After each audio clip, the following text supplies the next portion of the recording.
ঠিক আছে মই তোমালোকক চকলেট দিম তোমালোকে কাণ পাতি শুনিবা হা এখন হাবিত এটা কেটেলা বহু আছিল কেটেলা বহুটোৰ নাম আছিল কণ্টকৰাম সিহঁতৰ মাক বাপেকে সিহঁতক ফল মূল গছ গছনিৰ পৰা জংঘলৰ পৰা আনি খুৱাইছিল এদিনাখন সিহঁতৰ মাক বাপেকৰ অসুখ হ'ল তেতিয়া ফল মূল আনি দিব নোৱাৰা হ'ল তেতিয়া কণ্টকৰামৰ কি হৈ গ'ল স্বাস্থ্যটো একেবাৰে ক্ষীণাই গ'ল তাকে দেখি মাকে দুখ মনেৰে ক'লে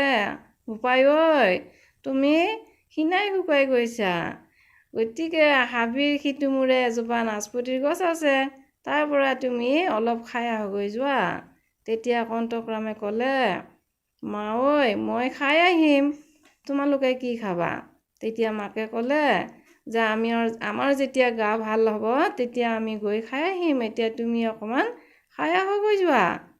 তেতিয়া সি দুখ মনেৰে নাচপতি বিচাৰি গ'ল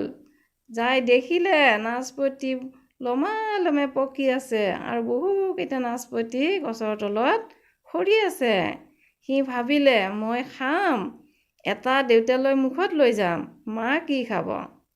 এই বুলি ভাবি সি কি কৰিলে বুদ্ধি এটা পাঙিলে গোটেই পৰি থকা নাচপতিবোৰ এটা এটাকে বুটলি এঠাইত জমা কৰি থৈ কি কৰিলে তাৰ গাৰ কাঁইটবোৰ থিয় কৰাই লৈ 1 2 3 বুলি কৈ জাপ মাৰি নাচপতিৰ ওপৰত বাগৰ দিলে তাৰ কাঁইটত কি লাগি পৰিল নাচপতি লাগি পৰিল এতিয়া নাচপতিবোৰ কেকোকৈ লৈ গৈ মাক দেউতাকক দিলে তাকে দেখি মাকে আনন্দত নাচপতি হাঁহি খালে আৰু ক'লে বোপাই তোমাৰ এই নিয়ম দেখি মোৰ খুব আনন্দ লাগিল এতিয়া এই সাধুটোৰ পৰা আমি কি বুজি পালোঁ বাৰু হাতেৰে নোৱাৰা কাম বুদ্ধিৰে কৰিব পাৰি ঠিক আছে